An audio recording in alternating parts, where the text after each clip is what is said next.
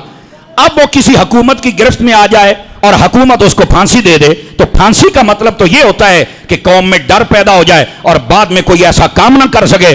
لیکن کسی بھی جب غازی کو پھانسی دی جاتی ہے تو وہ قوم کو ایسے زندہ کر جاتا ہے, خود جان دے گیا اور باقی جتنے زندہ ہوتے ہیں وہ کہتے ہیں جناب اگر اس کو پھانسی دی تو کیا ہوا, ہم بھی تو غازی ہیں نا. کیا مطلب؟ وہ جس کاز پہ کام کر رہا ہوتا ہے, جس مشن پہ کام کر رہا ہوتا ہے, اتنی جرأت سے کام کرتا ہے کہ اپنی جان تو دے دی لیکن پچھلے لوگوں کو ایسا تکڑا کر کے جاتا ہے کہ جیسے میں نہیں ڈرا ویسے تم نے بھی نہیں ڈرنا ہے. یہ ہوتا ہے شہید کا مدد کرنا, کہ وہ مدد کر. اور اگر موقع کی صورت دیکھی جائے تو شہید جب شہید ہو رہا ہوتا ہے تو اس وقت وہ کس کی مدد کر رہا ہوتا ہے؟ وہ اسلام کی مدد کر رہا ہوتا ہے. وہ اسلام کے لیے جب لڑتا ہے تو وہ اسلام کی مدد کر رہا ہے. اس وقت کھڑے ہو کر کافروں کے سامنے سینہ سپر ہے تو یہ اسلام کی مدد ہو رہی ہے. اور جب وہ شہید ہو جائے تو وہ ہماری مدد کر گیا. کیسے؟ اس نے کہا جیسے شہید ہو کہ میں نہیں مرا, اس مقصد پہ رہو گے تو تم بھی شہید ہو کہ مر نہیں سکتے ہو. یہی تو مسئلہ امام علی مقام رضی اللہ تعالیٰ کا ہے. آپ نے مشن کیا تھا؟ آپ کا مشن صرف ایک نکاتی ایجنڈا تھا امام حسین کا, ایک نگاتی. آپ نے فرمایا حکمران وہ ہونا چاہیے جو نظام مصطفیٰ قائم کرے. میں نے آسان لفظوں میں بات کہی ہے. وہ فرما رہے تھے حکمران ستھرے کردار والا ہونا چاہیے, حکمران دین متین کے مطابق زندگی بسر کرے. یہ آپ کا مشن تھا. اور یزید چاہتا تھا کہ میں اپنی خواہشات نفس کے مطابق بات کروں. آپ نے فرمایا نہیں, آپ اگر دین کے مطابق کام کرو تو ٹھیک ہے, ورنہ بالکل ہم نہ تیرا ساتھ دیں گے, نہ ووٹ دیں گے, نہ ہی تیری حمایت کریں گے. اس نے بظاہر ظلم اور جبر کر کے یہ سمجھا کہ میں یہ کام کر گیا تو حکومت سدا رہے گی, لیکن میرے حسین کا مشن اتنا خاص تھا, ایک تو دین کی مدد کر گئے شہید ہو کے, اور دوسرا پچھلوں کو اتنا تکڑے کر گئے یزید ہمیشہ کے لیے مر گیا, حسین ہمیشہ کے لیے زندہ ہو گیا. مقام شہید اور شہید کے معانی اور اس پر جو کلام وہ فقیر نے آپ کی خدمت میں عرض کر دیا. جاگ رہے ہیں تو تیسرا مسئلہ بھی عرض کروں آپ کی خدمت. سوال یہ ہے, بڑے بڑے عظیم الشان جلیل القدر لوگ آئے اور شہید ہوئے, لیکن جتنی شہرت امام حسین کی شہادت کو ملی وہ کسی اور کو کیوں نہیں ملی؟ یہ سوال ہے. اب اس کا جواب سماعت فرمائیے کیا ہے. علماء فرماتے اس کا جواب یہ ہے, جب بھی کوئی شہید ہوا ہے نا تو شہید ہونے کے بعد بتایا گیا کہ یہ شہید ہے اور اب اس کے یہ کمالات فضائل ہیں جو بیان کیے جائیں. امام حسین واحد وہ ہستی ہیں جن کے شہید ہونے سے پہلے بتا دیا گیا تھا کہ انہوں نے شہید ہونا ہے. امام علی پاک کی شہادت کیوں اتنی مشہور ہے؟ چونکہ آپ کے پیدا ہوتے ہی بتا دیا گیا تھا کہ آپ نے شہید ہونا ہے. باقی شہید ہوتے ہیں بعد میں پتا چلتا ہے. یہ پہلی بات. اب دوسری بات سنیے گا, اس بات پہ آپ کو لطف آئے گا, میں گارنٹی دیتا ہوں. جتنے بھی شہید ہوئے ان کی شہادت کو علماء نے بیان کیا, شیوخ نے بیان کیا, بڑے بڑے خطیبوں نے بیان کیا, بڑے بڑے محدثین نے بیان کیا, لیکن امام حسین کی شہادت وہ ہے جس کو خود میرے مصطفیٰ نے بیان فرمایا. اس کے مشہور ہونے کی دوسری وجہ, ایک تو شہید ہونے سے پہلے ولادت کے ساتھ ہی بتا دیا گیا, اس لیے مشہوری. دوسرا, میرے نبی نے خود بیان فرمائی. اور تیسری وجہ, جس جگہ پہ امام حسین رضی اللہ عنہ آپ نے شہید ہونا تھا اس جگہ کا بھی پتہ تھا. بلکہ حضرت مولا مرزا کے بارے میں یہ علماء نے لکھا, آپ ایک مرتبہ وہاں سے گزرے, آپ نے فرمایا یہ کون سی جگہ ہے؟ انہوں نے بتایا کہ یہ فلاں جگہ. فرمایا رکو. آپ رکے تو آپ کی آنکھوں سے آنسو تھے. آپ نے فرمایا یہ وہ جگہ ہے جہاں میرے لجپال امام حسین, آپ نے فرمایا میرے لخت جگر, وہ یہاں خیمے لگائیں گے, یہاں ان کا خون بہے گا اور یہاں پر میدان لگے گا جس کے اندر وہ اپنی استقامت کا مظاہرہ کریں گے. آپ نے یہ بتا دیا تھا پہلے, اس لیے امام حسین کی شہادت کو شہرت ملی. یہ تیسری وجہ تھی. جاگ رہے ہیں تو چوتھی وجہ بھی بتاؤں آپ کو. امام حسین کی شہادت کو اگر دیکھا جائے تو شہادت کے درجوں کو بلند کرنے والے تمام عناصر یہ شہادت میں پائے جاتے ہیں. آپ دیکھیے, ایک بندہ ہوتا ہے حافظ, بڑی اچھی بات ہے, ساتھ عالم ہو تو سونے پہ سہاگا, اور ساتھ مفتی ہو تو کیا بات ہے, ساتھ اگر مدرس اور شیخ الحدیث ہو سبحان اللہ, اور بہترین مقرر ہو تو یہ کوالٹی بڑھتی جائیں گی, تو ظاہر سی بات ہے وہ بندہ بھی قیمتی ہوتا جائے گا. اسی طرح جو شہادت ہے, اللہ کی راہ میں شہید ہونا, یہ بہت بڑا درجہ ہے, لیکن اس کے ساتھ مزید اگر عروج ہے تو وہ یہ ہے اللہ کی راہ میں شہید بھی ہو, اور دوسری بات بندے کا وطن بھی اپنا نہ ہو, تیسری بات وہاں پر پانی بھی بند کر دیا جائے, چوتھی بات وہ اللہ کی رضا کے لیے ڈٹا رہے, پانچویں بات نہ روئے نہ گھبرائے نہ پیچھے مڑ کے دیکھے.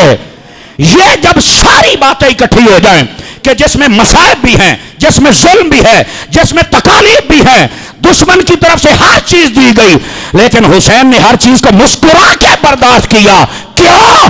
فرمایا یہ شہادت عام نہیں ہے, مصطفیٰ کے نواسے کی شہادت ہے. یہ وجہ تھی کہ امام علی مقام امام حسین رضی اللہ تعالی عنہ آپ کی شہادت کو اتنی شہرت ملی. دیکھیں جتنے شہید ہوتے ہیں, کسی جنگ میں کسی کا باپ شہید ہوا, کسی جنگ میں کسی کا بیٹا شہید ہوا, کسی جنگ میں کسی کا پوتا شہید ہوا. امام حسین کی شہادت کو شہرت اس لیے ملی کہ یہ وہ جنگ ہے جس میں باپ بھی ہے, بیٹا بھی ہے, نواسا بھی ہے, پوتا بھی ہے, چچا کے بیٹے, بھائی کے بیٹے, بھانجے ہیں, اجتماعی طور پر قربانی پیش فرمائی. اس لیے امام حسین کی شہادت کو شہرت نصیب ہوئی. بعض لوگوں نے نا ایک الجھن پیدا کی ہوئی ہے, اللہ تعالیٰ ہدایت نصیب فرما دے, آمین کہہ دیجئے. وہ کہتے ہیں کہ امام حسین اقتدار کی جنگ لڑنے گئے تھے. میں ذمہ داری سے کہہ رہا ہوں, پہلی تو بات یہ ہے جنگ لڑنے گئے ہی نہیں, میں ذمہ داری سے کہہ رہا ہوں امام حسین جنگ لڑنے نہیں گئے. آپ کہیں گے آپ کے پاس دلیل کیا ہے؟ میں نے کہا جو جنگ لڑنے جاتا ہے نا وہ 6 ماہ کے علی اصغر کو ساتھ لے کے نہیں جاتا ہے. جو جنگ لڑنے جاتا ہے وہ اپنے بیوی بچوں کو ساتھ لے کے نہیں جاتا, عورتوں کو ساتھ لے کے نہیں جاتا. اور جو جنگ لڑنے جائے نا اس کا حق بنتا ہے اعلان وہاں کرے جہاں پوزیشن مضبوط ہے. تو پوزیشن مضبوط امام حسین کی مکے اور مدینے میں تھی, تو آپ کو چاہیے تھا یہاں اعلان کر دے. پتہ چلا جنگ لڑنے نہیں گئے. اور اگر جنگ لڑنی ہے تو جنگ یزید سے ہے. کہا ہاں. تو میں نے کہا یہ مکہ ہے, مکے سے ادھر شام ہے جدھر یزید بیٹھا ہوا ہے, اور ادھر کوفہ ہے جدھر امام حسین جا رہے ہیں.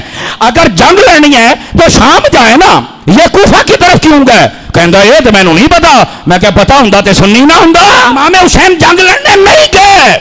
بھائی شام کدھر ہے, کوفہ کدھر ہے؟ گرامی قدر حضرات اس مسئلے کو سمجھو. اب سمجھ آ رہی ہے آپ حضرات کو؟ آپ جنگ لڑنے نہیں گئے, میں ذمہ داری سے کہہ رہا ہوں. اور میں آپ کو اکثر کہا کرتا ہوں بھائی جان، میں آپ کو پوری زندگی کا چیلنج کرتا ہوں، پوری زندگی کا، کسی بھی مکتبہ فکر کی کتاب سے آپ مجھے دکھا دیں امام حسین جنگ کے لیے گئے ہیں یا جنگ کا اعلان کیا ہے، قسم خدا کی آپ نہیں دکھا سکتے۔ کیوں؟ آپ جنگ لڑنے نہیں گئے تھے، وہ تو کوفیوں نے بلایا تھا، آپ تو ان کے خط کا جواب دینے گئے تھے۔ شرعی مسئلہ یہ ہے، اب ہمارے جیسے بندے کو شریعت کا پتہ ہے تو میرے امام حسین کا حال کیا ہوگا بتلائیے مجھے ذرا، جن کے گھر میں شریعت اتری ہے۔ یہ امام علی پاک جنگ لڑنے نہیں گئے اور جنگ کرنی بھی نہیں تھی۔ وجہ یہ تھی، اسلام میں 4 مہینے بڑی عزت والے ہیں، کل 12 مہینے ہیں، 4 مہینے عزت والے ہیں، ذوالقعدہ، ذوالحج، محرم اور رجب۔ رجب کا مہینہ تھوڑا الگ ہے، یہ 3 مہینے اکٹھے ہیں۔ 10 محرم کو امام حسین شہید ہو رہے ہیں۔ ان 4 مہینوں میں نہ لڑائی، نہ جھگڑا، نہ فتنہ، نہ فساد، نہ قتل و غارت۔ یہ زمانہ جہالت میں بھی منع تھا اور لوگ نہیں کرتے تھے، اسلام میں تو منع ہی منع ہے، چونکہ عزت والے مہینے ہیں۔ تو میں کہا جن مہینوں میں جنگ منع ہے ان میں حسین جنگ کا اعلان کر بھی کیسے سکتے تھے؟ آپ نے نہیں کیا، چونکہ ہم سے زیادہ شریعت جاننے والے قسم خدا کی امام حسین تھے، اور وہ شریعت ہی تو بچا رہے تھے۔ امام حسین نے تو جنگ کرنی نہیں تھی اور نہ ہی آپ نے جنگ کا اعلان کیا ہے، اور میں نے کچھ وجوہات بتائی بھی جنگ کا اعلان کیوں نہیں کیا۔ اور یہ بات بھی سنیے، اقتدار کے لیے گئے تھے۔ میں نے کہا دیکھو اگر اقتدار امام حسین جیسے بندے کے پاس آ جاتا، سبحان اللہ، تو آج دنیا کا نقشہ کچھ اور ہوتا، اس میں کوئی دوسری رائے نہیں، چونکہ وہ نبی پاک علیہ السلام کے تمام تر طریقوں کے مطابق سب کی تربیت فرماتے، اور اگر ان کی خواہش تھی بھی تو یہ کوئی منع تو نہیں ہے۔ کمال والی بات، ہمارے کیا علماء آپ تک خواہش نہیں کرتے کہ نظام مصطفیٰ قائم ہو جائے؟ تو یہ مولوی اور پیر خواہش کر سکتے ہیں تو سارے پیروں کا پیر حسین کیوں نہیں کر سکتا ہے؟ یہ ایک الگ مسئلہ ہے، لیکن اس موقع پر آپ اقتدار کے لیے نہیں گئے تھے۔ اگر کر بھی لیں تو مسئلہ نہیں ہے، لیکن اس موقع پر نہیں تھا۔ کیوں؟ میں نے کہا اقتدار کے لیے تو وہ کوشش کرے جس کے پاس عہدہ نہ ہو، تو جو پہلے ہی جنت کا وزیر اعظم ہو، سردار ہو، جوانوں کا سردار ہو، اسے تیرے عہدے کی کیا ضرورت ہے؟ پہلے تو یہ بتانا۔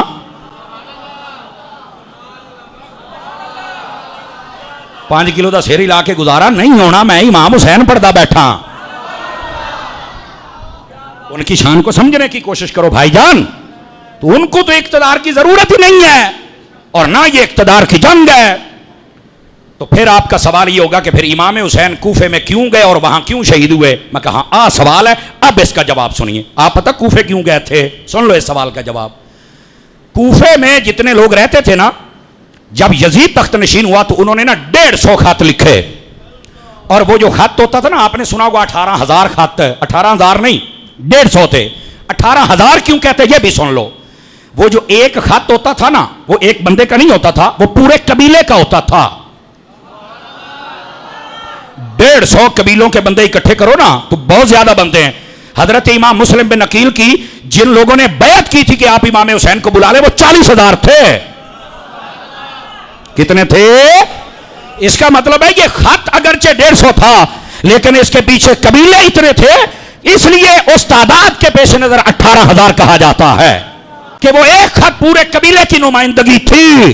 150 خط امام حسین کو لکھے، اور ان خطوں میں کیا تھا یہ بھی سن لیجئے۔ فرمایا کہ یہاں یزید نے ایک امام مقرر کیا ہے، ہم اس کے پیچھے نمازیں نہیں پڑھنا چاہتے، آپ آ کے نمازیں پڑھائیں اور ہماری تربیت فرمائیں۔ لو اینی گل سی، نہ یہاں اقتدار کی بات ہے، نہ لڑائی کی بات ہے، نہ جھگڑے کی بات ہے۔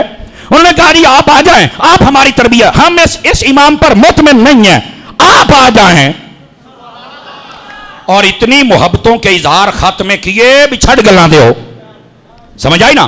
امام پاک جب وہاں پہنچے 2 محرم کو میدان کربلا میں ہور کے ساتھ 1000 سپاہیوں کا لشکر تھا، اور جناب وہاں پر راستہ روکا ہوا ہے۔ امام حسین نے فرمایا تم نے کیوں راستہ روکا ہے؟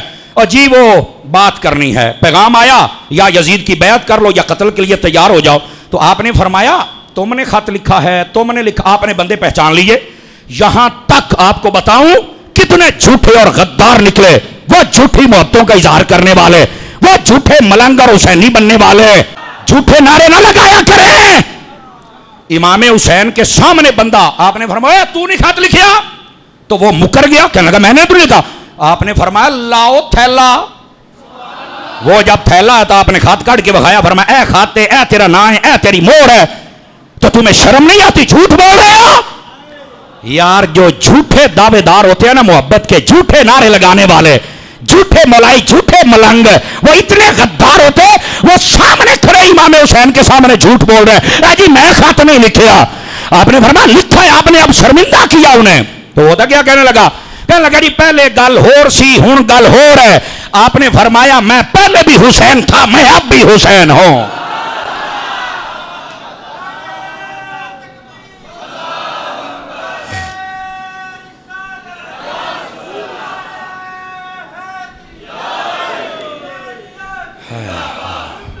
توجہ ہے کہ کوئی نہیں ہے؟ یہ وہ جھوٹے نعرے لگانے والے یہ تھے جنہوں نے بلا کے امام حسین کے ساتھ غداری کی۔ کئیوں کو عہدے کا لالچ مل گیا، کئیوں کو دولت مل گئی، کئیوں کو زمینیں الاٹ کر دی گئی، اور وہی جو کل تک کہتے تھے حسین آ جاؤ ہم آپ پر مطمئن ہیں، وہ سارے تلواریں لے کر امام حسین کے سامنے کھڑے ہو گئے۔ یہ جھوٹی محبتیں کبھی نہ کرنا۔ امام حسین سے محبت کرنی ہے تو سچی محبت کرنی ہے۔ ہاتھ کھڑے کر کے بتاؤ سچی محبت کرنی ہے نا؟ سچی محبت۔ جھوٹی محبت کے دعوے کرنے والے یہ ہوتے ہیں۔ امام علی پاک آپ وہاں پہنچے، انہوں نے راستہ روک لیا، وہی بندے خط لکھنے والے اور وہی شہید کرنے والے تھے، یہ تھے جنہوں نے شہید کیا تھا۔ عزیزان گرامی یہ ہیں اصل حقائق اور یہ ہیں مسئلے۔ ان مسئلوں کو سمجھا بھی کریں اور ان کو ذرا پرکھا بھی کریں اور سوچا بھی کریں۔ اے جڑے زیادہ بہتے نعرے لاؤن نا، کبھی کبھار ان کی بھی چھان بین کرنی چاہیے کہ ایک ہی تے چوری کھان والا میاں مٹھو تے نہیں، بھئی جب موقع آئے گا تو بھاگ جائے گا اور پارٹی بدل جائے گا۔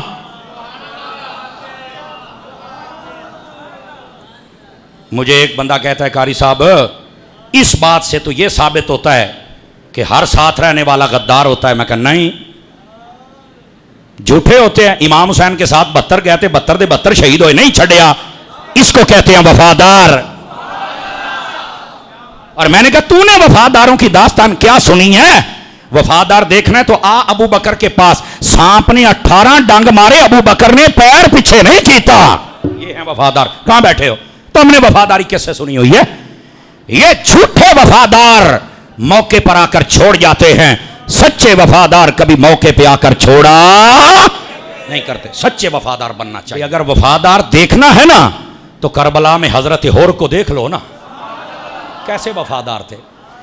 یہ پہلے ہور تھا، اب ہور بھی ہے، حضرت بھی ہے، رضی اللہ عنہ بھی ہے۔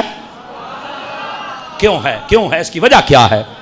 اس کی وجہ یہ تھی راستہ اس نے روکا تھا، بڑا ایماندار افسر تھا۔ ایسے شریف بندوں کے ساتھ جب بھی زیادتی ہوتی ہے ایماندار افسر کو بھیج کے کروائی جاتی ہے، اور پھر بعد میں کہتے ہیں جی ہمیں پتہ نہیں تھا کہ آپ یہ ہیں تو وہ ہیں تو فلاں ہیں تو ڈم۔ آج کل بھی یہی ہوتا ہے، سب کچھ ایمانداروں سے یہ کام کروائے جاتے ہیں، اور ایمانداروں سے میں کہوں گا اب تو تمہارا امتحان ہے۔ ان کو بولو نا اب اپنے لونڈے لپاٹے بھیجو، اب ہمیں بھیجنے کی ضرورت نہیں ہے۔ لیکن کہتے ہیں جی نوکری ہے تو میں کی کراں؟ میں کہا نوکری ویکھیں، سرکاری نوکری ویکھنا ہے، سرکار دی نوکری ویکھیں آنا۔ تو یہ پہلے ہور تھے، بعد میں حضرت ہور، اور پھر رضی اللہ عنہ۔ کیوں بھائی؟ یہ تھے لشکر یزید میں، تو رضی اللہ عنہ کیسے بن گئے؟ میں نے کہا جب تک ادھر تھے تب تک کچھ نہیں تھا، لیکن جب 10 محرم کا دن چڑھا نا تو آپ کے جسم پر کپ کپی طاری ہو گئی۔ آپ کا بھائی کہتا ہے خیر تو ہے۔ فرمایا ایک طرف آگ دیکھ رہا ہوں، دوسری طرف جنت دیکھ رہا ہوں۔ حضرت نے کہا میں حسین کے پاس جا رہا ہوں، تو اس نے کہا جناب یہاں مال بھی ہے، دولت بھی ہے، پیسہ بھی ہے، شہرت بھی ہے، عہدہ بھی ہے۔ اس نے کہا سب کچھ ہے پر جنت حسین کے پاس ہے۔ اس نے اپنے گھوڑے کو ایڑ لگائی اور سیدھا امام حسین کے پاس آ گیا اور آ کے کہا حضرت مجھے معافی مل سکتی ہے چونکہ راستہ میں نے روکا تھا، اور مجھے انہوں نے یہ تسلی دی کہ ہم مذاکرات کریں گے، لڑائی جھگڑا قتل و غارت نہیں کریں گے۔ راستہ میں نے روکا تھا، بظاہر تو یہ سارا ملبہ میرے اوپر آتا ہے، میں اگر آپ کو جانے دیتا تو آپ کو کچھ بھی نہ ہوتا، حضرت مجھے معافی مل سکتی ہے؟ امام حسین نے فرمایا تو اس دروازے پہ آیا ہے جہاں صرف معافی نہیں ساتھ میں جنت بھی ملا کرتی ہے۔ حضرت امام علی پاک رضی اللہ عنہ آپ کی طرف سے بعض محققین فرماتے ہیں سب سے پہلے جو جنگ میں جانے والا بندہ وہ یہی ہے، اور نام بھی ہیں، لیکن کہتے ہیں انہوں نے کہا جی کفارہ اس وقت ادا ہوگا جب میں جاؤں گا، چونکہ مجھے نہیں پتا تھا کہ یہ دن بھی آ جائے گا۔ جب تک لشکر یزید میں تھے کچھ بھی نہیں تھے، اور جب امام حسین کے وفادار بن گئے تو حضرت بھی بن گئے اور بھی بن گئے, رضی اللہ عنہ بھی بن گئے, وفادار بنیے. یہ جھوٹے تھے جنہوں نے بلایا اور بلانے کے بعد امام حسین کو شہید کر دیا.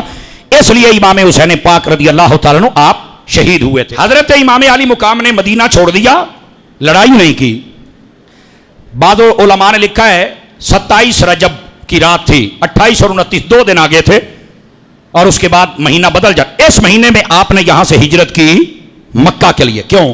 آپ کو پتا چل گیا تھا کہ مدینہ میں یزید کے کچھ ایسے بندے ہیں جو چاہتے ہیں جھگڑا اور لڑائی پیدا ہو جائے, اور امام حسین صرف یہی کہہ رہے تھے. ساتھ میں حضرت عبداللہ بن زبیر کا یہی موقف تھا, حضرت عبداللہ بن عمر کا, عبداللہ بن عباس کا, سب کا یہی موقف تھا کہ جناب علی اگر تم اپنے آپ کو ٹھیک کر لو, شریعت کے مطابق کر لو, تو اقتدار سنبھالے رکھو.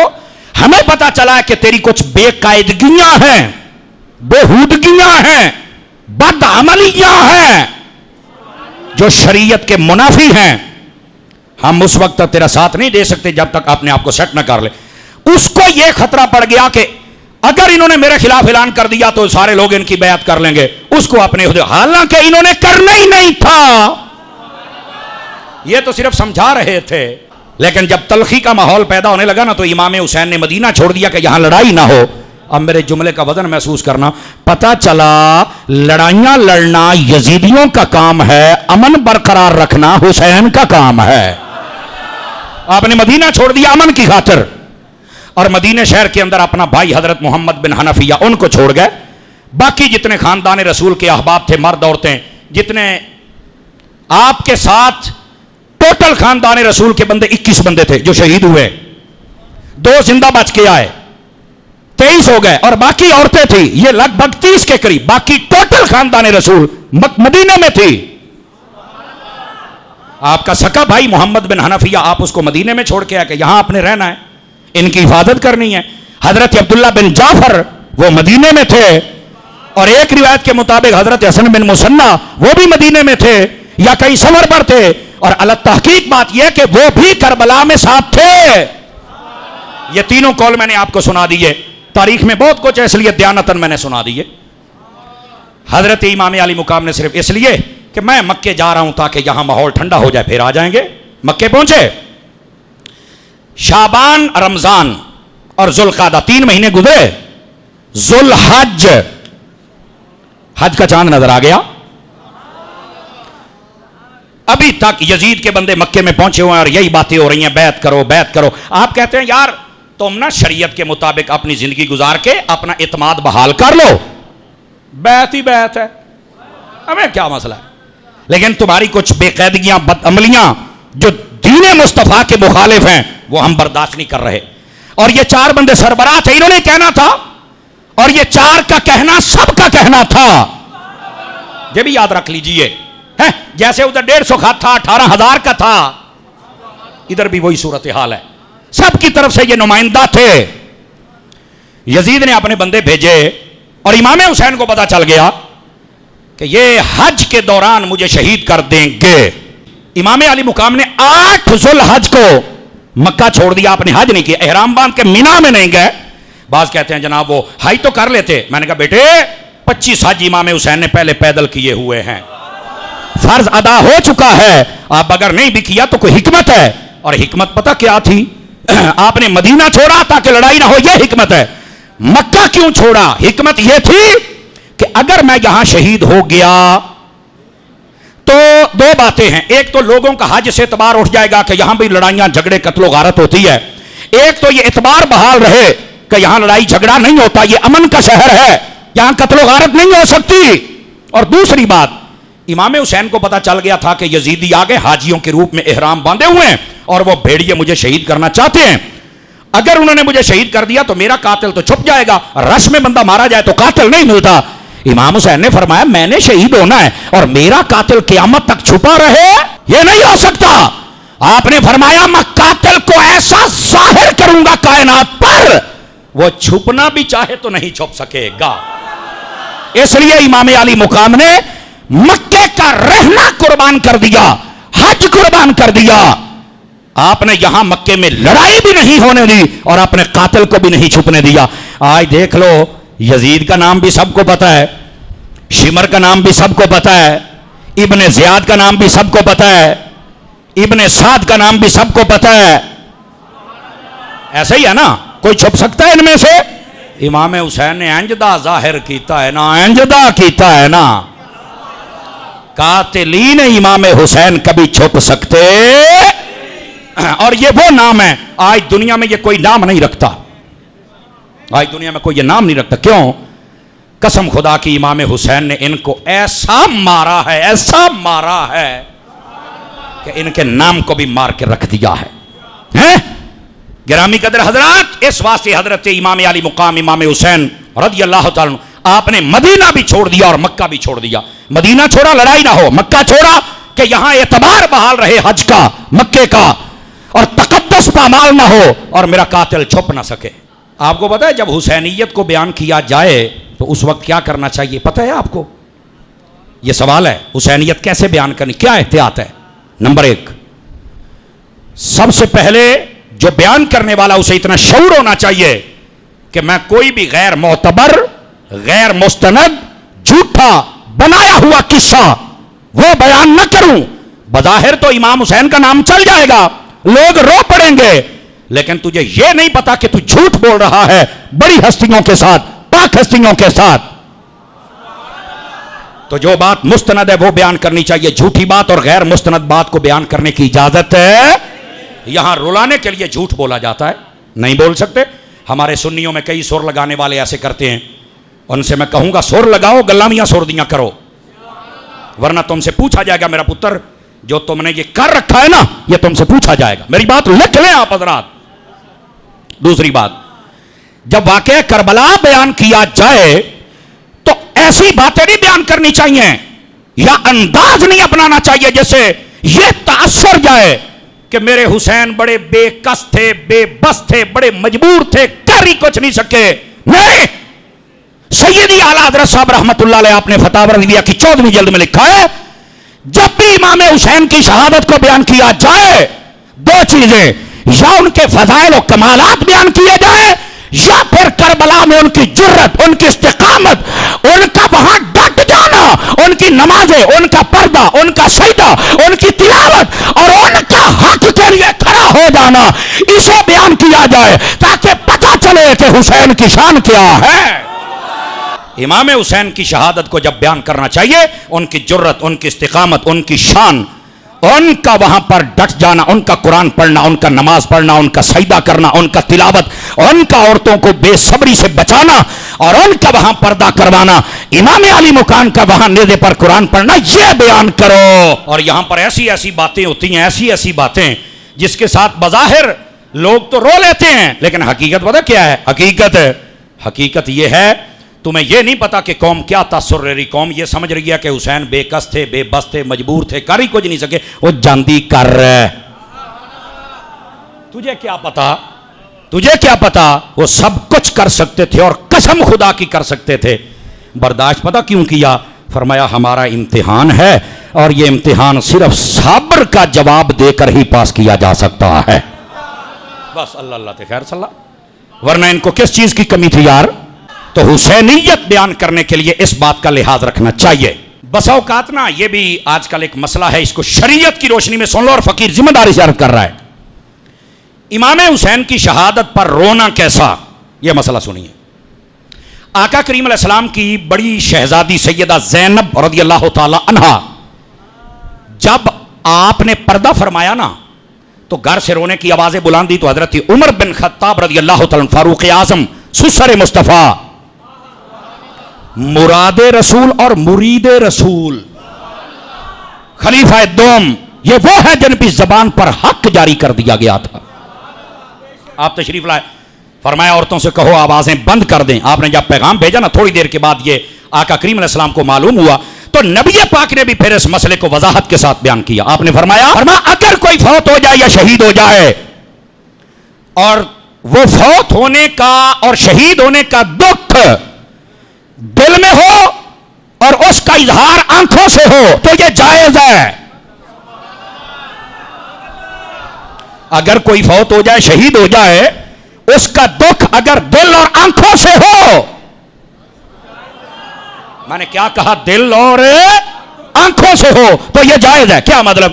دل میں یاد آئی اور آپ کی آنکھوں سے آنسو کی لڑیاں جاری ہو گئی, جائز ہے.